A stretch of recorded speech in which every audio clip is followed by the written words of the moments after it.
Shabbat Shalom. Let's see, that's showing me. I'll flip the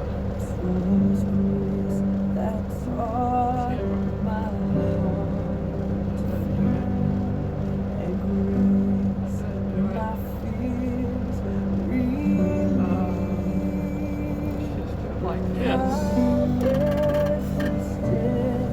Hope you can see the sun is just over the horizon. So,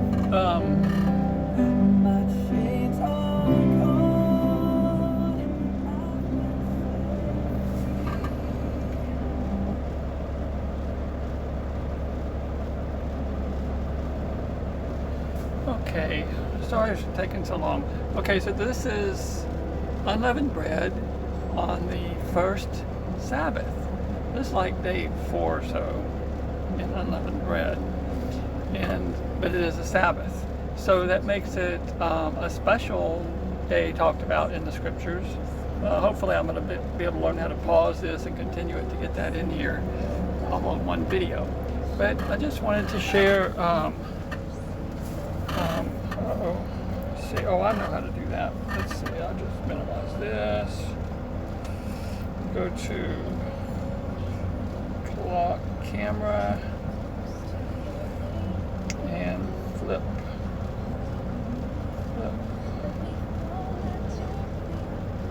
There. There's the challah. It's actually matzah. And I made it this morning, on Friday morning, the day before preparation day, the day before Sabbath, enough for 2 days, like Scripture says. Real simple thing to do. So they're so big, I could eat one this morning, so I had 2 left over. And there's the fish, 2, one for today, my final meal, and one for tomorrow. And here's my Sabbath preparation. So thankful for the Garvins who gave me this Shabbat kit. It's so helpful. I just love the added prayers for the incense, and being able to keep the candle lit the whole day, and being able to offer up in such a fine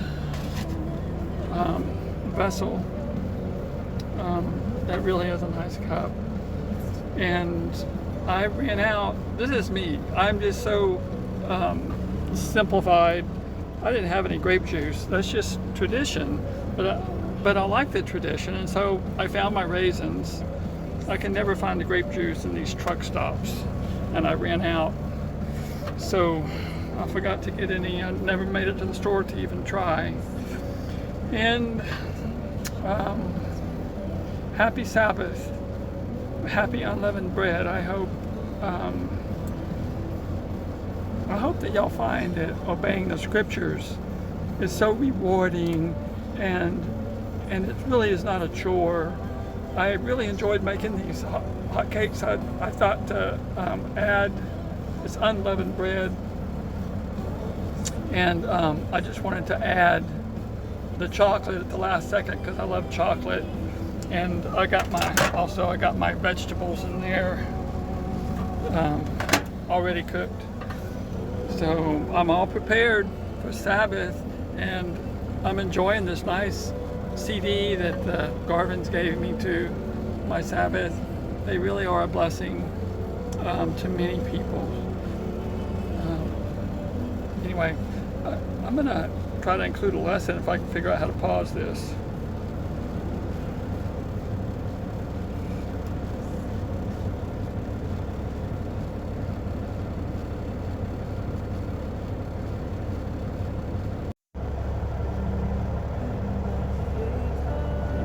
Okay, so I've continued. I figured it out.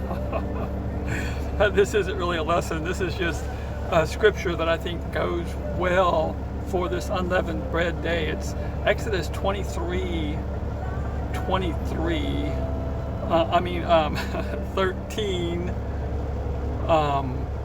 through 15. It's I love 13. It's one of my memory verses. So I just wanted to point out that this is in the book of the covenant. So this is awesome. And in all things that I've said unto you, be circumspect, and make no mention of the name of other El, neither let it be heard out of your mouth. It's worth mentioning there, they use the word GODS. That's kind of a, it's a brainwashing is what it is. When you think of, what are the names of the other false El? You would think, well, it's not God because, look, it's, other than that. So God is certainly a false El. You can find it in Joshua in 3 places. It's Baal God. Spell it G-O-D or G-A-W-D. It's all phonetics. In the Hebrew, it's pronounced God, just like this is all throughout the scriptures where it's paganized. Anyway, and then verse 14, 3 times you shall keep a feast unto me in the year. Again, this is important to me because this is right in the book of the covenant. And maybe I'll have time to go in there and point that out to you in the next chapter. In verse 15, you shall keep the feast of unleavened bread. That's where we are today, on the Sabbath, in the middle of it.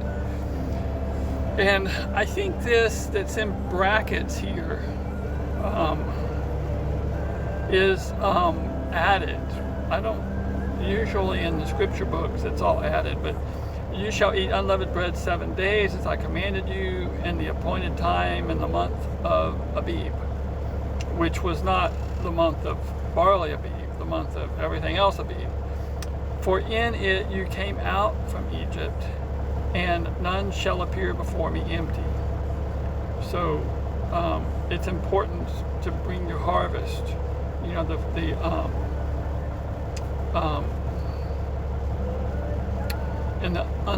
the month of Abib, for the dedication, you got to bring something. You no matter what, you're going to dedicate something. Otherwise, you're saying you have nothing, no harvest in your life. You've planted nothing. If you plant nothing, then how do you expect anything? You got to plant something and then dedicate it, and that's the dedication. It says don't go before Him empty in the time of dedication. He wants you to dedicate what you've planted, and if it's plants, that would be some of the plants. Maybe you don't plant plants. There's other ways to bring the dedication of your harvest, the expected harvest. So anyway, I want to flip over to the next chapter. So that's the end of that chapter. And I think down here in about verse 12, oh, here it is.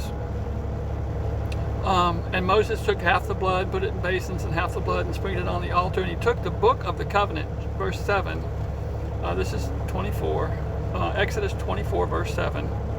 And he read in the audience of the people, and they said, all that Yahweh has said, we will do and be obedient.